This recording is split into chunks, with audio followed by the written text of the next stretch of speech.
Hello and welcome to this new episode of Daughters of Narcissistic Mothers podcast. I'm Matilda and I'm your host.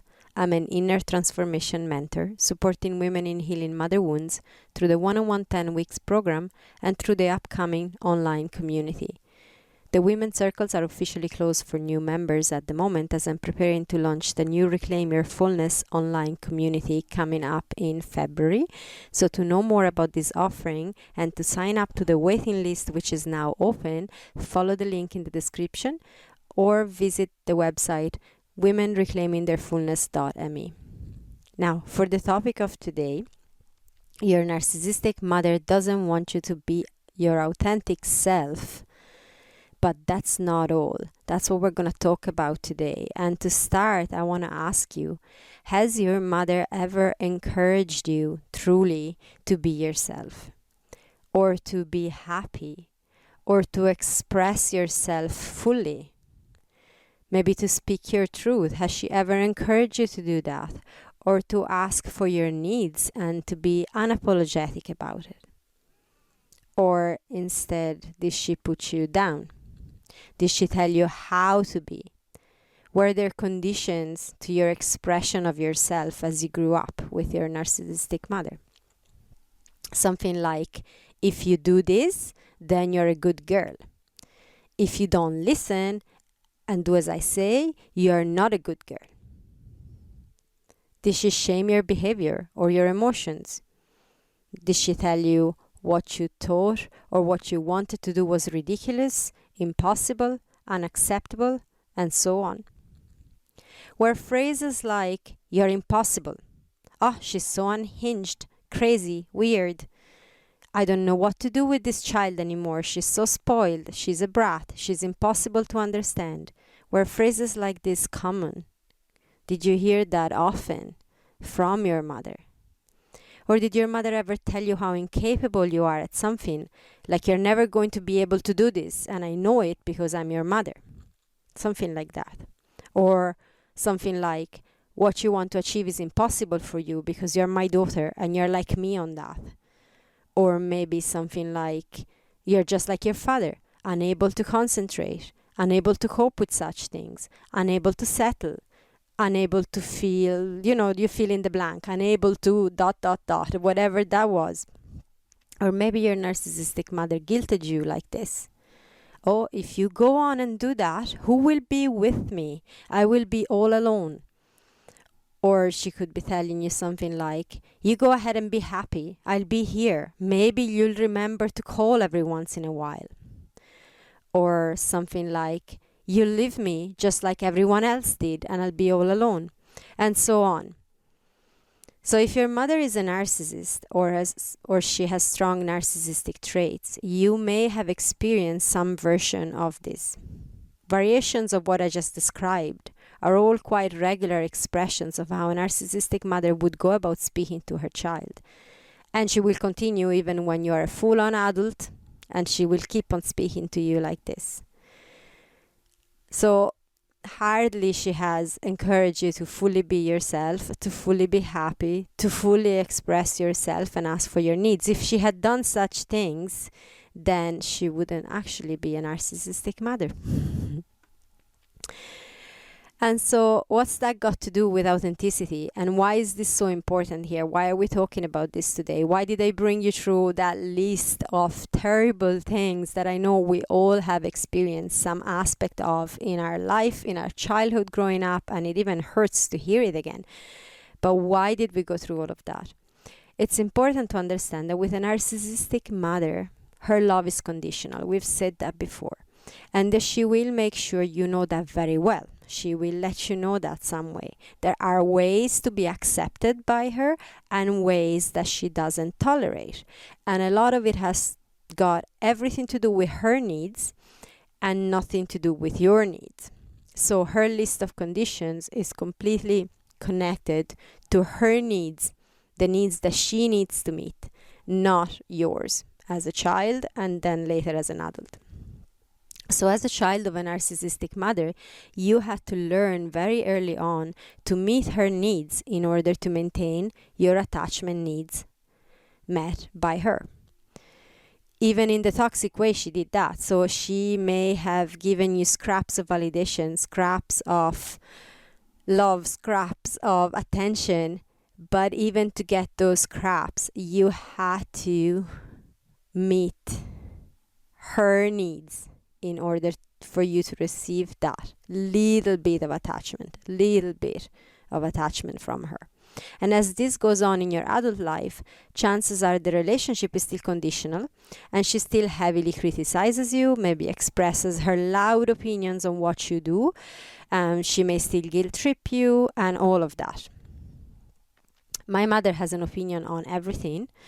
Those opinions are the complete universal truth in her mind, and she speaks them as such. And her opinions are always against what I do, say, or stand for. That's been my experience pretty much my whole life since I can remember. And I had completely molded myself to her opinions in order to gain some level of acceptance and love from her.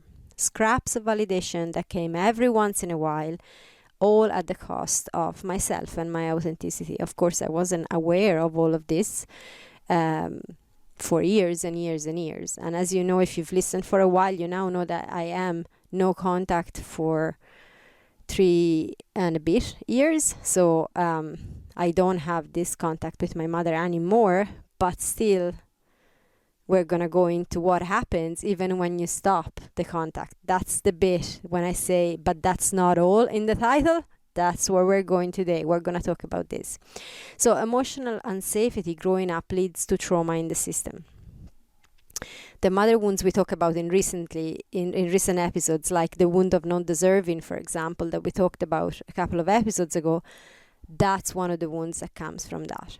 And with these wounds come the disconnection from your true authentic self.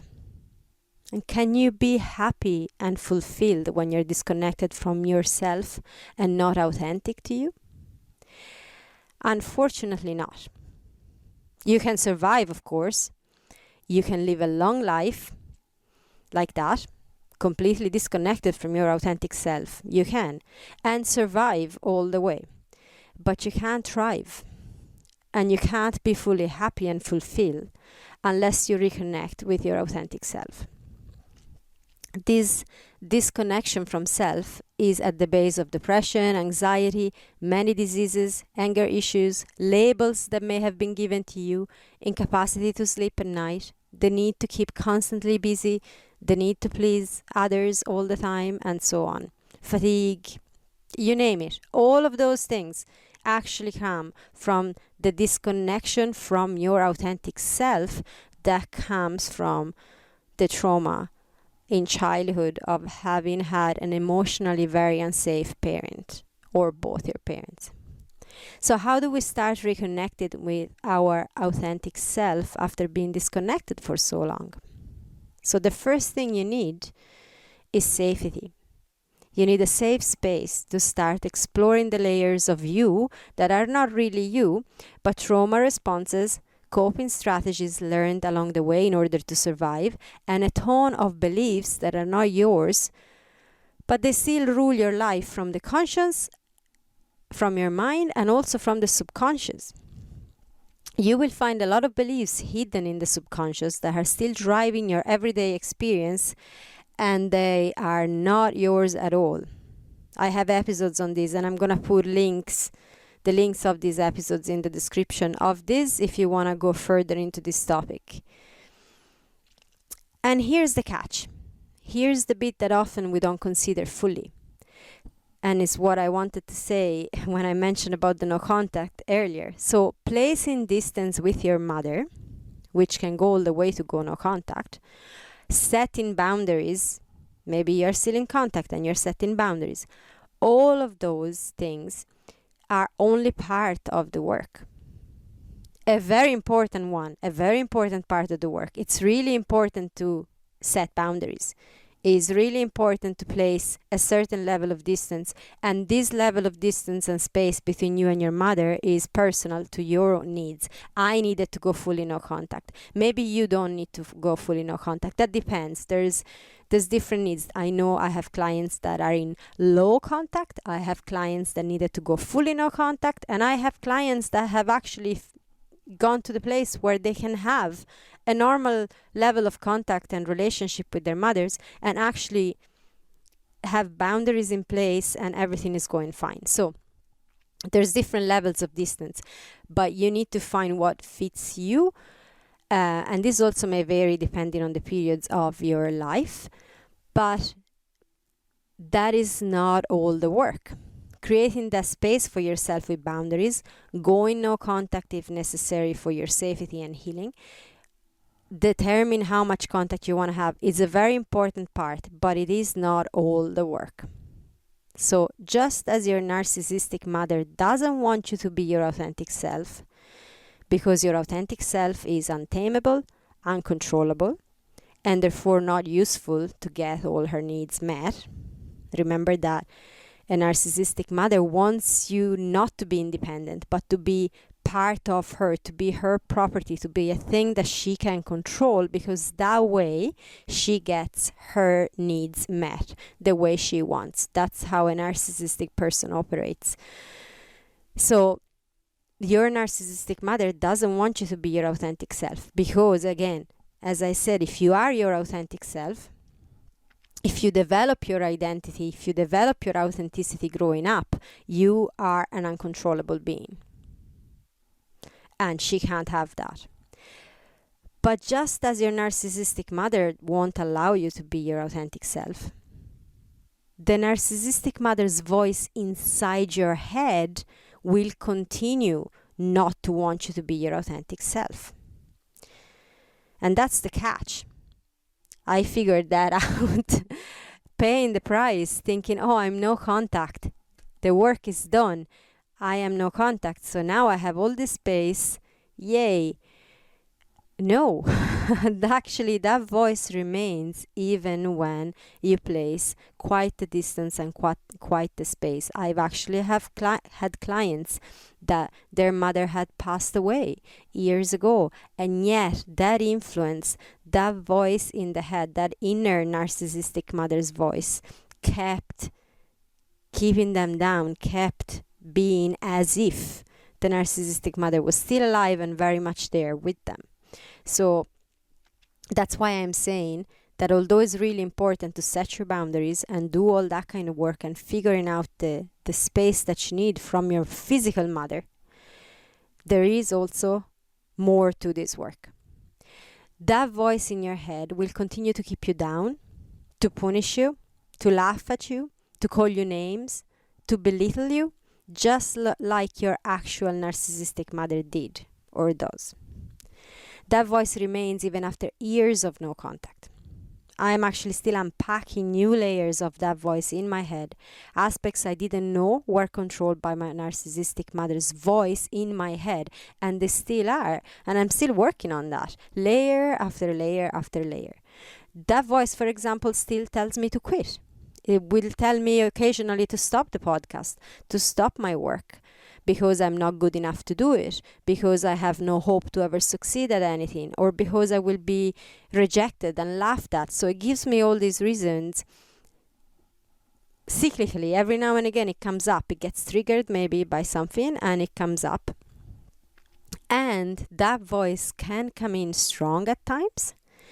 And yet it can also be very, very subtle, nearly undetectable, in a way that it truly seems like it's just good common sense what's coming up in my head, when in fact it's not. It's just a narcissistic mother's voice still stuck in my head, in my subconscious, that wants to come forward and rule my life, although I've been no contact for over 3 years. So that's the part that tells you nasty things about yourself, the part that criticizes your ideas internally, the part that tells you you won't be able to get what you want or do what you dream, the part that puts you down, that invalidates your emotions, that tell you how ridiculous you're feeling, how selfish your needs are, and so on. It's the voice that tells you others don't love you or don't like you or judge you all the time. And that same part is the part that collects all the evidence to prove that that part is right. Like a narcissistic mother would do. A narcissistic mother, we spoke about it in the triangulation. A narcissistic mother would have her own truths and tell them to you, and then she would also collect evidence, maybe even invent people, invent data to show you that she's right. That voice in your head does the same thing. That part that acts as if she was your narcissistic mother inside of you actually acts the same way, collects evidence in the reality that you see to support all these sort of very toxic things that she's telling you inside your head. And sometimes when that voice is strong, I feel as if my mother is actually here in the room with me and nothing has changed. It's like all the work I've done, years of no contact, and it's like she's still sitting here beside me. What the hell? So has that ever happened to you? Can you hear your narcissistic mother's voice in your head speaking to you as if it was your voice, telling you nasty things about yourself?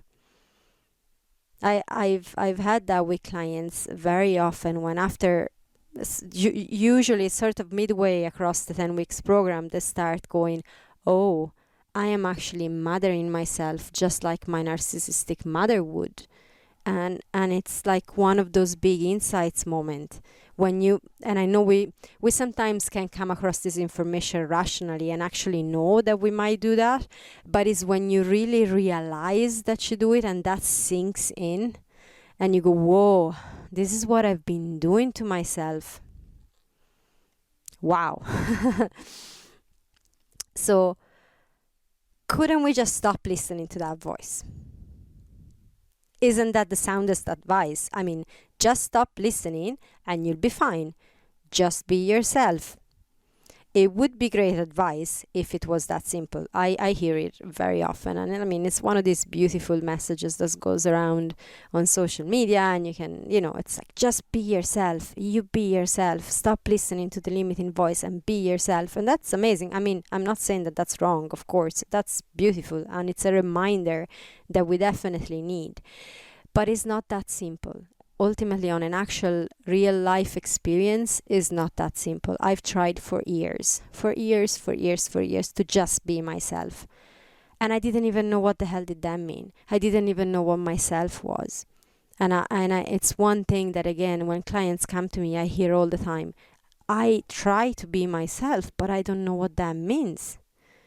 I've been this people pleaser all my life. I've been this person that just served my mother all my life, or I've been this angry, upset child all my life, or whatever, fill in the blank. And now I don't know who I am. I actually don't know what I love. I don't know what I like doing. I'm questioning my job. I'm questioning my relationships.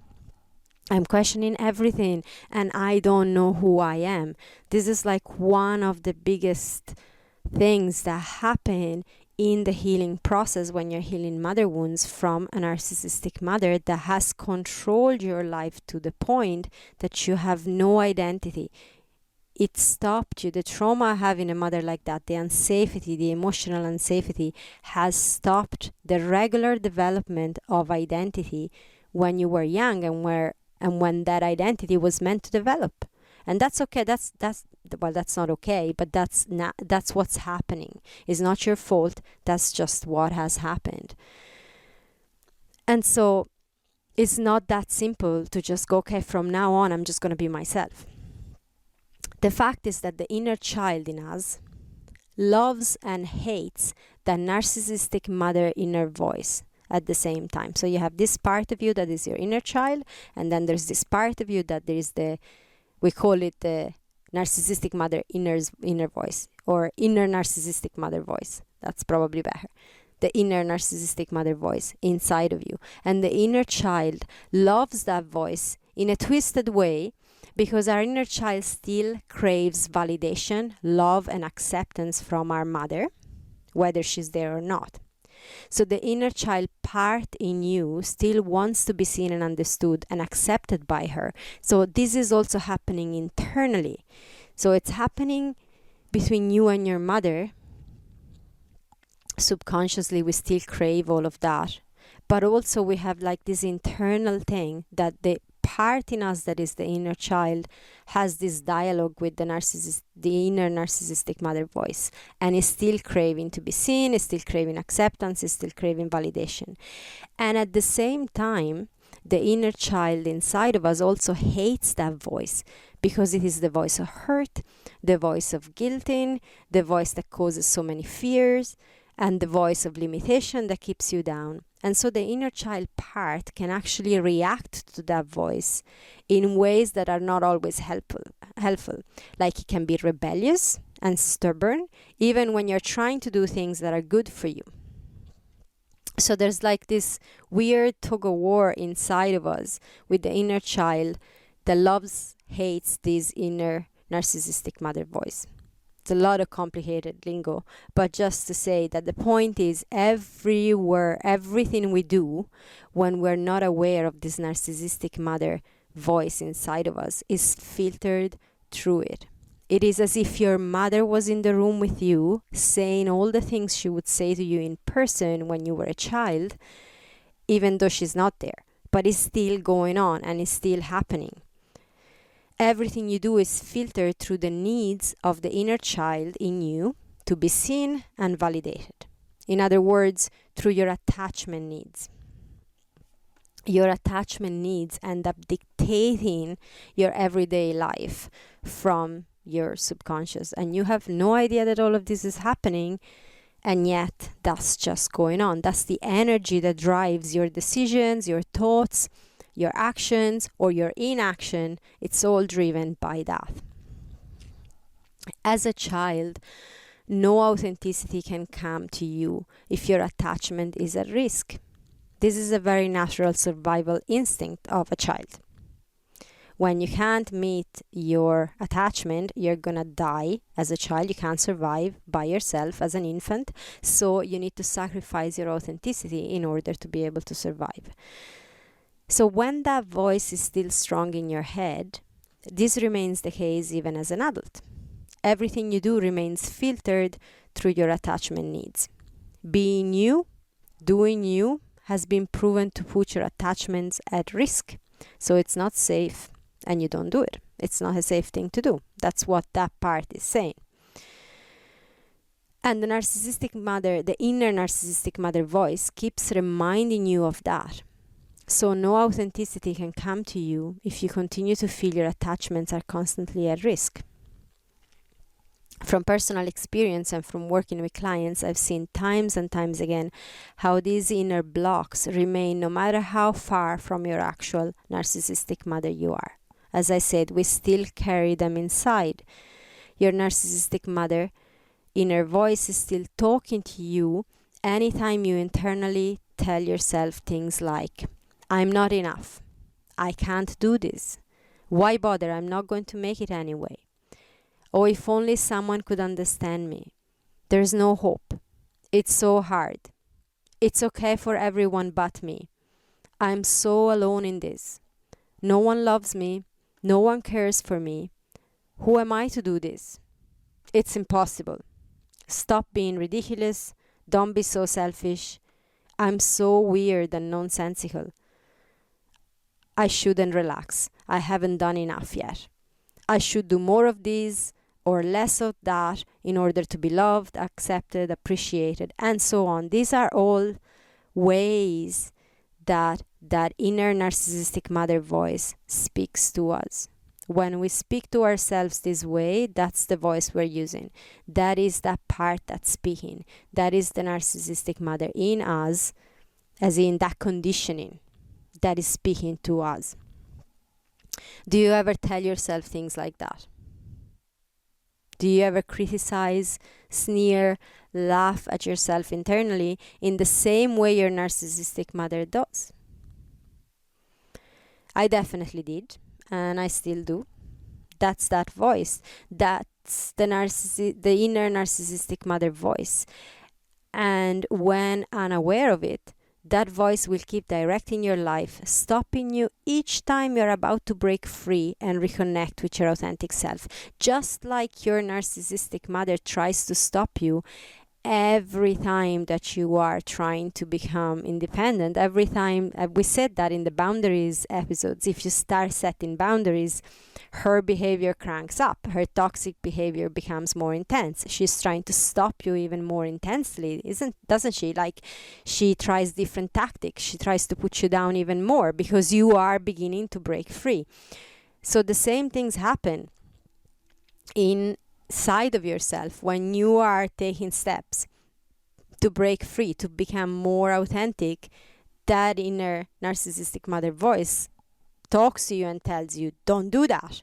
Come back here. Who the hell are you to do that? You should be here feeling sorry for yourself and feeling bad and feeling unhappy, and not there trying to live fully and happily. Being authentic for that conditioning, being authentic is unsafe, and that voice is there to remind you of the consequences should you continue to break free. That voice will never let you be your authentic self, just like your narcissistic mother wouldn't.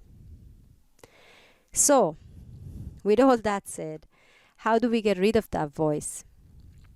First of all, it is not your fault that voice is there. It is not your fault if you've listened to it religiously up until now.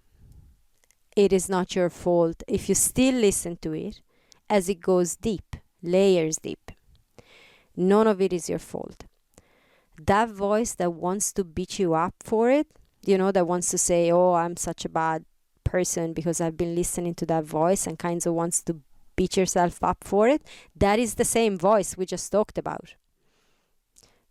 So, none of it is your fault. That voice is not who you are. You weren't born with that voice in your head, no matter what you've been told. That's not part of your personality. It's not you. That's just a part that comes from a conditioning you've received. And you can't simply get rid of it. That voice will keep on coming because it is part of the conditioning you've received growing up, is there, and it's gonna keep on coming. If you try to ignore it, if you try to get rid of it, if you try to hack it, that's just gonna keep on coming because there are layers to it. And even when you don't listen to the superficial ones, like I can avoid the whole very obvious, oh, you're not good enough to do your podcast. After a year of this inner work, I can kind of go, okay, that's that voice. That's not me speaking. That's my inner narcissistic mother voice talking to me. But there are layers in the deeper layers and the deeper layers of the subconscious that can come up and still would cause me to stop. The good news is, now you can consciously choose what voice to listen to. There is a way to consciously choose what voice to listen to. So you're not getting rid of anything. You're not suppressing anything. You're acknowledging the fact that that part is there. And that part can come up and actually cause trouble. That part can stop you from doing things. That part can cause you to live very unhappy. That part can do that. And it is there. But you can choose what voice to listen to. The way I found to work really well for this is to practice again and again being inside of yourself. Trauma keeps you disconnected from yourself. It keeps you disconnected from your gut feeling, from your intuition, from your inner wisdom. Your inner wisdom has been buried under layers of that inner narcissistic mother voice, plus the inner child trying to cope and find ways to survive. It's quite the combo, okay? And the two of them can keep your inner wisdom quite buried inside of yourself. They drive, and your true self remains suppressed. So it's only natural not to even know what the real you sounds like or feels like, what the real you looks like. So the process is, and this is what I've experienced personally, I am not saying that this is the only way to go about it. I would never say that. what I'm saying here is that this is the only way that I found works in my own experience, and then I've worked with clients and countless clients with this method, and I've seen it working. This is my experience. There's gonna be a lot of other people that have different ways that work, and so if you find a different way that works for you, 2 thumbs up. I am really happy for you. That's great. I'm gonna talk about what I know works in my experience, because I cannot talk about other systems because I don't know them. So if I ever find a system that works better than this, I will definitely start talking about that. So the system that I found works is retraining yourself to know the real you, which is there, buried, but there nonetheless. Okay, so you need to start reconnecting slowly. This is a step-by-step process, and it requires consistency and practice. I can't tell you there's a shortcut. I can't tell you that one day you don't know what you sound, feel, and look like inside. I'm talking about inside. And then the next day you're going to be enlightened and you'll know it all. It's a process that takes some consistency of practice and some time. But you need to retrain yourself to know the real you. And that's what we do in the Reclaim Your Fullness community. That's where I share practices to retrain yourself and to gently start to recognize which voice is speaking to you internally. If it's your inner narcissistic mother voice, your inner child voice, or the real you. As I said, it takes some time and practice. But you can start, when you start practicing this way, you begin to tell the difference. And from there, you can consciously choose which part to listen to. You start practicing to pause, feel, and respond internally to the parts that want to drive your life. I can give you the example of the voice that wants to stop me from continuing this podcast, for example. It can come in so many different disguises. So as I said earlier, there are the more obvious ones that I know now it's not me. I've practiced enough to know, okay, that's not me. I know that voice is my inner narcissistic mother voice. It's not actually me. Like, I'm not good enough to do it and people will hate me. Those are like the big loud ones that at this point I can sort of pinpoint and go, okay, that's not me. But then there can be subtle ones. Like, for example, a creeping tiredness. I start feeling tired, and that tiredness slowly transforms into lack of motivation, and then it can turn into procrastination, and then it can turn into lack of inspiration when I sit down to write an episode. And this can drag, and it can happen in a subtle enough way that I don't know actually it's happening until it's too late, until I'm at the point where I am just there wanting to write an episode and it's not coming, and frustration builds and so on. So that's where I pause. So when we're talking about the pause, feel, respond, that's where I pause. I'm like, there's something here. I don't know. I still don't know if it's a real thing, if it's like the real me actually trying to tell me something, or if it's that inner child part or the inner narcissistic mother voice. But I need to pause in order to find out. And then I feel into my inner world, into my body. How does it feel? And when you practice this enough, when you've trained your system to recognize and practice, there is a distinct difference between a feeling of expansion and a feeling of icky contraction, like not the natural contraction, but a contraction that feels like it's a block, that it's off. Because the natural cycle of things, we spoke about these other times, there is a expansion moments and contraction moments, and that's the natural pulsation of life. That's okay. That feels a certain way. And then there's like this other thing that has a different texture, a different color, maybe depends if you're very visual, if you're very sensitive into your body. It has an ickiness, it has a yuck feel that you know that's not you.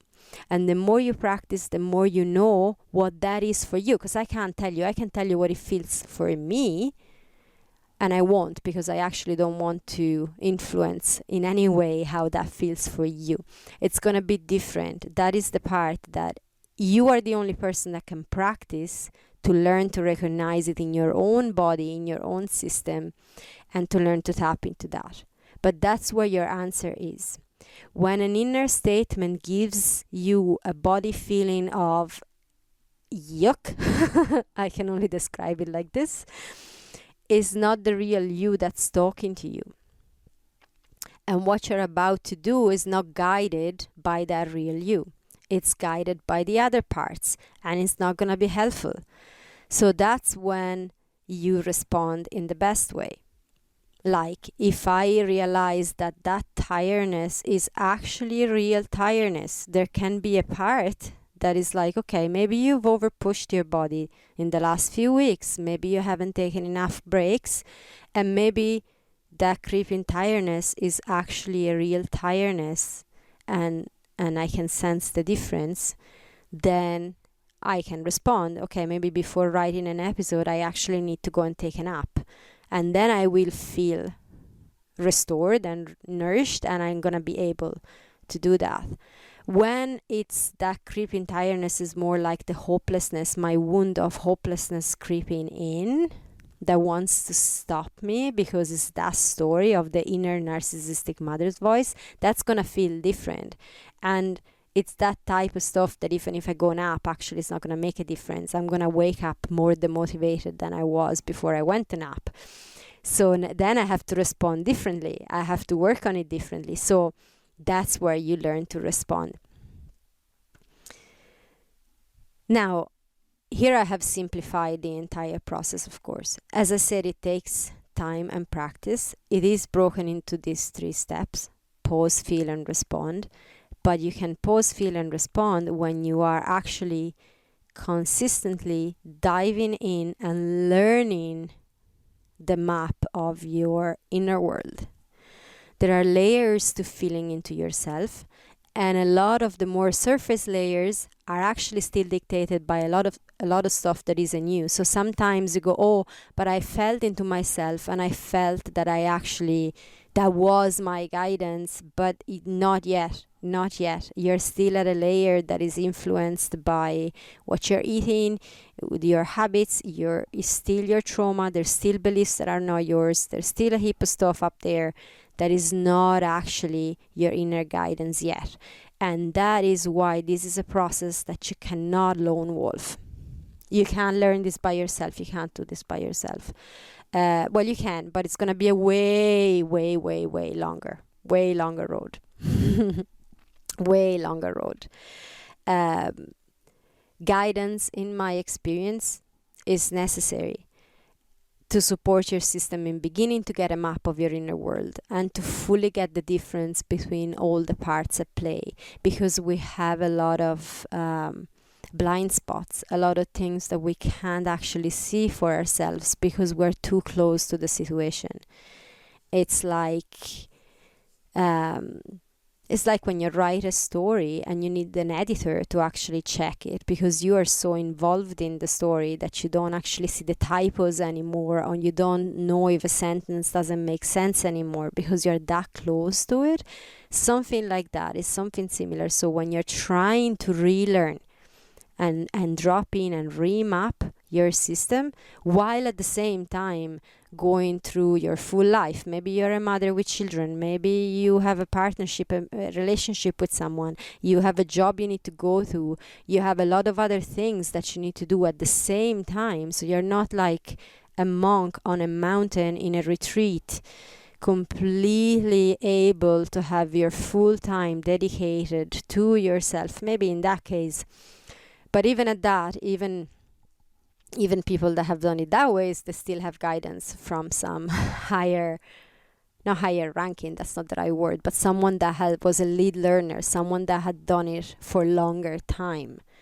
That's the better way to put it. So that kind of support through a community, through a mentor or a guide that feels safe to you, it's essential. As we said at the very, very beginning, when we were talking about the narcissistic mother, the actual narcissistic mother, and how we can move through the trauma beliefs and coping strategies, safety is very, very, very important. It's actually the first step. If we don't have some level of safety somewhere, some safe space, then our system is not going to allow us to go there because it's not safe. It's not. If you don't feel safe, you're not going to get vulnerable. And going through the process of getting to know yourself and your body and your inner system and your inner world is a vulnerable process. So you're like a wounded animal.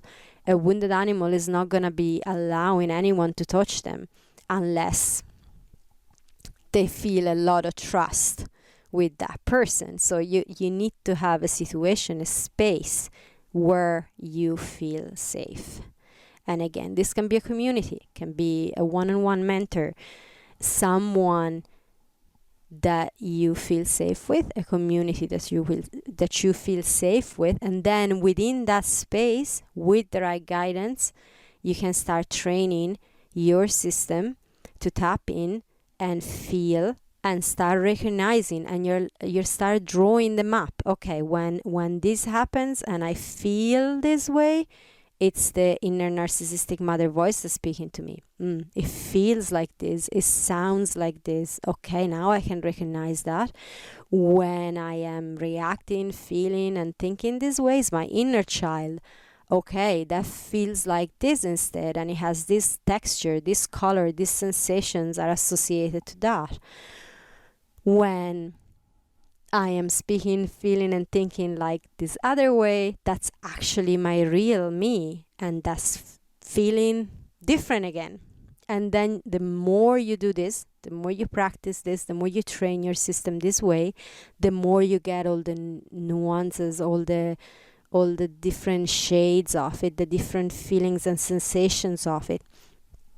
And each time that you do this, the more you do this, the more you go deeper and deeper and deeper in the different layers, the more you get to know yourself, the more you become your authentic self, which is the only way to live a happy, fulfilled life.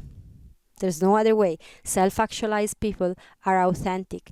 That level of authenticity that you can achieve, you can totally achieve, that is the path to actually live a life that feels really fully satisfying.